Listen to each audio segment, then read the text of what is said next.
नमस्कार मित्रांनो, स्वागत आहे तुमचं जॉब गुरु या आपल्या यूट्यूब चॅनलवर. मित्रांनो, स्वातंत्र्याच्या अमृत महोत्सवी वर्षानिमित्त आपल्याला माहीत असेल 2023मधील विविध पदांसाठी जाहिराती प्रसिद्ध झाल्या होत्या विविध विभागांमार्फत. त्यापैकी मित्रांनो, सहकार आयुक्त आणि निबंधक सहकारी संस्था महाराष्ट्र राज्य पुणे यांची देखील ही जाहिरात पाहू शकता. अशा पद्धतीने प्रसिद्ध झाली होती.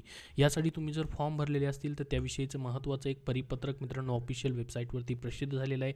याच्यामध्ये मित्रांनो प्रत्येक विभागानुसार जागा होत्या, ज्यामध्ये कोकण असेल, मुंबई असेल, नाशिक असेल, पुणे, कोल्हापूर, छत्रपती संभाजीनगर, लातूर, अमरावती, नागपूर. यामध्ये मित्रांनो सहकारी अधिकारी श्रेणी 1, श्रेणी 2, सहाय्यक सहकारी अधिकारी, वरिष्ठ लिपिक, उच्च श्रेणी लघुलेखक, निम्न श्रेणी लघुलेखक, लघुटंकलेखक आणि विभागीय सहनिबंधक आणि सहकारी संस्था लेखा परीक्षण या पदांचा समावेश होता. तर याच्यासाठी मित्रांनो पहा, ही जी जाहिरात होती याच्यामध्ये विविध जागा होत्या प्रत्येक कॅटेगरी वाईज. जसं की वरिष्ठ लिपिकला 19 जागा होत्या, त्यानंतर लघुलेखकसाठी वेगळ्या जागा होत्या, अशा प्रत्येकाच्या जागा होत्या. तर ही प्रसिद्धी पत्रक जे आहे मित्रांनो या ठिकाणी प्रसिद्ध झालेलं आहे. पहा 4 एप्रिल 2024चं. तर याच्यामध्ये महत्त्वाचं म्हणजे मित्रांनो आज याच्यासाठी लास्ट डेट असणार आहे. या ठिकाणी जर आपण बघितलं 19 एप्रिल 2024पर्यंत तुम्हाला एक मेल करायचा आहे जर तुम्ही याच्यामध्ये बसत असाल तर. जर तुमचं मित्रांनो फीज जर तुम्ही या ठिकाणी डबल फॉर्म भरलेला आहे किंवा इतर जी माहिती दिली आहे मित्रांनो त्याच्यासाठी जर तुम्ही एलिजिबल असाल तर आज याच्यासाठी लास्ट डेट आहे. ही तुम्हाला प्रसिद्धीपत्रक मी आपल्या टेलिग्राम चॅनलवरती देतो आहे किंवा ऑफिशियल वेबसाईटवरती देखील तुम्हाला पाहायला भेटेल. तर बघा काय म्हटलं आहे, सहकार विभागामधील मित्रांनो गटक संवर्गातील सरळ सीबीची रिक्त पदं भरण्याकरिता 6/7/2023 रोजी केलेल्या जाहिरातीनुसार अनुसरून विहित मुदतीत अर्ज प्राप्त झालेल्या उमेदवारांची TCS आयॉन कंपनीमार्फत 14/8 ते 16/8/2023 दरम्यान मित्रांनो ऑनलाईन परीक्षा झाली. सहकारी अधिकारी श्रेणी 1 आणि श्रेणी 2 या पदांसाठी मित्रांनो स्वतंत्र अर्ज व स्वतंत्र परीक्षा शुल्क उमेदवारांनी भरणा केलेली आहे. म्हणजे श्रेणी 1 आणि श्रेणी 2साठी वेगवेगळे तुम्ही जर अर्ज केले असतील, तथापि सदर दोन्ही पदांसाठी एकच ऑनलाईन परीक्षा TCS आयॉन कंपनीमार्फत आयोजित करण्यात आली होती. म्हणजे ह्या दोन्ही पदांसाठी वेगवेगळे तुम्ही अर्ज केलेले असतील तर मात्र श्रेणी 1 आणि श्रेणी 2साठी मात्र एकच तुमची परीक्षा झालेली आहे. तसेच आता खाली काय सांगितले पहा, उच्च श्रेणी लघुलेखक, निम्न श्रेणी लघुलेखक व टंकलेखक या पदांसाठी स्वतंत्र अर्ज व स्वतंत्र परीक्षा शुल्क उमेदवारांनी भरणा केलेली आहे. तथापि सदर तिन्ही पदांसाठी एकच ऑनलाईन परीक्षा TCS आयॉन कंपनीमार्फत घेण्यात आलेली आयोजित करण्यात आली होती. तर पहा श्रेणी 1 आणि श्रेणी 2साठी देखील एकच परीक्षा झाली होती. लघुलेखक, निम्न श्रेणी लघुलेखक व टंकलेखक यांसाठी देखील एकच परीक्षा झाली होती. परंतु विद्यार्थ्यांनी या प्रत्येक पदांसाठी काय केलं होतं, वेगवेगळे अर्ज केले होते, परंतु परीक्षा मात्र एकच झाली होती या सर्व पदांची.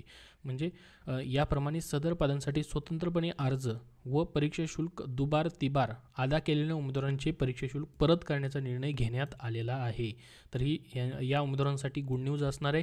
तुम्ही जर या पदांसाठी समजा श्रेणी 1 साठी वेगळा अर्ज केला आहे, श्रेणी 2साठी वेगळा अर्ज केला, म्हणजे दोन्ही अर्ज केले आणि परीक्षा मात्र एकच झाली, तर तुमचं परीक्षा शुल्क काय होणार याचं एका अर्जाचं परत भेटणार. तसंच मग उच्च श्रेणी लघुलेखकलाही अर्ज केला, निम्न श्रेणी लघुलेखकलाही अर्ज केला आणि टंकलेखकलाही अर्ज केला, तिन्ही पदांसाठी तुम्ही अर्ज केलेले असतील तर ह्याची परीक्षा तर एकदाच झालेली आहे मित्रांनो. मग हे तर तुमचे किती झाले, 3 अर्ज झाले, तर तुमचा एकच अर्जाचे परीक्षा शुल्क घेतलं जाईल, बाकीचे मग तुम्हाला 2 अर्जाचे परीक्षा शुल्क काय परत केलं जाणार आहे. म्हणजे दुबार आणि तिबार अदा केलेले परीक्षा शुल्क तुम्हाला परत घेण्याचा निर्णय घेण्यात आला आहे. त्यानुसार ज्या उमेदवारांनी सदर पदांसाठी एकापेक्षा जास्त वेळा परीक्षा शुल्क भरणा केलेली आहेत अशा उमेदवारांची यादी सहकार आयुक्तालयाच्या ही जी वेबसाईट दिलेली सहकारआयुक्त.महाराष्ट्र.gov.in या अधिकृत संकेतस्थळावर प्रसिद्ध करण्यात येत आहे.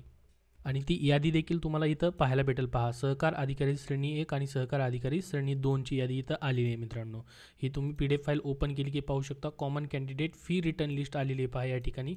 अमाऊंट तुम्हाला पुढं दिलेलं आहे मित्रांनो या ठिकाणी पहा. काही कॅन्डिडेटचं 900 रुपये, काही कॅन्डिडेटचं 1000 रुपये शुल्क तुम्हाला इथं पाहायला भेटेल. तर ही लिस्ट आहे अशा पद्धतीने.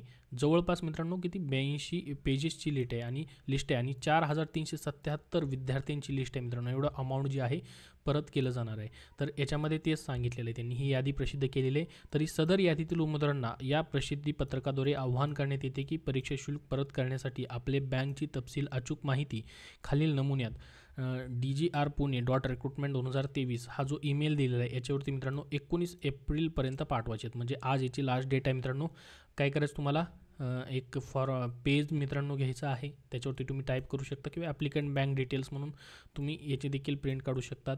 किंवा अशा पद्धतीने हे बनवून तुम्हाला काय करायचं आहे, ॲप्लिकंटचं नाव आलं पाहिजे, तुमचा ॲप्लिकेशन नंबर ह्या लिस्टमध्ये देखील दिलेला आहे, पहा तुमचा ॲप्लिकेशन नंबर, किंवा तुमच्याकडे असेल तर तोही तुम्ही देऊ शकता. इथे ॲप्लिकेशन नंबर दिलेला आहे, ॲप्लिकेशन सिक्वेन्स नंबर दिलेला आहे. ही लिस्ट तुम्हाला पाहायला भेटेल. या लिस्टमध्ये नाव असेल तरच तुम्हाला मेल करायचं आहे. तर त्याच्यानंतर पहा इथं ॲप्लिकेंट ॲड्रेस तुम्हाला लिहायचा आहे, बँकेचं नाव लिहायचं आहे, तुमच्या ब्रँचचं नाव लिहायचं आहे, इथं अकाउंट नंबर आणि त्या बँकेचा IFSC कोड, आणि इथं खाली तुमचं नाव आणि इथं सिग्नेचर करायचे. हा तुम्हाला पेज जो आहे मित्रांनो स्कॅन करून ह्या मेल ID वरती तुम्हाला पाठवायचा आहे. आज याची लास्ट डेट असणार आहे. तर उमेदवारांनी वरील नमुन्यामध्ये कळवलेल्या बँक तपशीलनुसार त्यांचे बँक खात्यात परीक्षा शुल्क रक्कम परत केली जाईल. उपरोक्त विहित नमुन्यातील अचूक माहिती या कार्यालयास 19 एप्रिल 2024 पर्यंत आपल्या अर्जात, म्हणजे 19/4/2024 पर्यंत नमूद केलेली ईमेल ID वरती प्राप्त न झाल्यास व सदर परीक्षा शुल्क उमेदवारांना परत न मिळाल्यास त्याची जबाबदारी उमेदवाराची राहील. तरी संबंधित उमेदवारांनी विहित मुदतीत तात्काळ पाठवण्याची दक्षता घ्यावी. विहित मुदतीनंतर आलेली माहिती विचारात घेतली जाणार नाही याची सर्व संबंधितांनी नोंद घ्यावी. तर ही खूप महत्त्वाची माहिती आहे मित्रांनो. जवळपास या ठिकाणी जर बघितलं मित्रांनो, ही तुमच्या मित्रापर्यंत माहिती शेअर करा. आता मित्रांनो 4 तारखेलाच हे प्रसिद्धीपत्रक प्रसिद्ध झालेलं आहे, परंतु मी तुम्हाला आज माहिती देतो आहे. आज देखील अजून वेळ आहे. 4377 विद्यार्थ्यांची नाव आहे त्याच्यामध्ये मित्रांनो टोटल. तर त्यांच्यापर्यंत माहिती शेअर करा, नक्की त्यांना याचा फायदा होणार आहे, त्यांची परीक्षा शुल्क परत भेटणार आहे. हे सर्व इलिजिबल या ठिकाणी आहेत फी रिटर्नसाठी मित्रांनो, कारण की त्यांची इथं यादीच लावली त्यांनी फी रिटर्न लिस्ट म्हणून मित्रांनो. ठीक आहे, तर ही खूप महत्त्वाची माहिती होती एवढीच. तर अजून याबद्दल जसे अपडेट येतील तसे तुम्हाला वेळोवेळी शेअर केले जातील. त्यासाठी आपल्या या चॅनलला सबस्क्राईब करून ठेवा, हा व्हिडिओ लाईक करा आणि शेअर करा. धन्यवाद. मित्रांनो, तुम्हाला सध्याच्या सरळ सेवा पदभरतींसाठी पुस्तक हवं असेल तर विजयपथ पब्लिकेशन पुणे यांनी पोलीस भरती प्रश्नपत्रिका संच हे पुस्तक प्रसिद्ध केलेलं आहे. या पुस्तकामध्ये मित्रांनो 2023मधील सर्व प्रश्नपत्रिकांचा त्यांनी समावेश तुम्हाला करून दिलेला आहे. सध्याच्या 17,000+ पदांची जी पदभरती होते त्यासाठी तुम्हाला हे उपयुक्त आहे. त्याचबरोबर मित्रांनो, आरोग्यसेवक, आरोग्यसेविका या पदांसाठी तुम्हाला तांत्रिक प्रश्नांचा अभ्यास करायचा आहे TCS IBPS पॅटर्ननुसार. तर त्यांचा आरोग्य विभाग तांत्रिक डायरी, तांत्रिक माहितीचा सखोल आणि परिपूर्ण खजिना असलेलं पुस्तक प्रसिद्ध आहे. त्याच्यावरतीच आधारित आरोग्य विभाग टॉपिकने आहे तांत्रिक प्रश्नसंच, तांत्रिक डायरीवरती आधारित पुस्तक त्यांचं आलेलं आहे. तर ही दोन्ही पुस्तकं तुम्हाला कुठल्याही बुक स्टोअरमध्ये भेटतील किंवा ऑनलाईन देखील भेटून जातील. त्याचबरोबर त्यांची इतरही पुस्तकं आहेत, जसं की मित्रांनो ग्रामसेवक तांत्रिक डायरी. यामध्ये ग्रामसेवक पदासाठी जे तांत्रिक प्रश्न विचारले जातात त्याचा अभ्यास करण्यासाठी 100% IBPS पॅटर्ननुसार हे त्यांचं पुस्तक आहे. त्याचबरोबर ग्रामसेवक 115 प्रश्नपत्रिका संच हे देखील त्यांचं पुस्तक आलेलं आहे, जे की 2023च्या नवीन अभ्यासक्रमानुसार आहे. त्याचबरोबर मित्रांनो, सामान्य ज्ञान हा विषय तुम्हाला प्रत्येक परीक्षेमध्ये कॉमन असतो.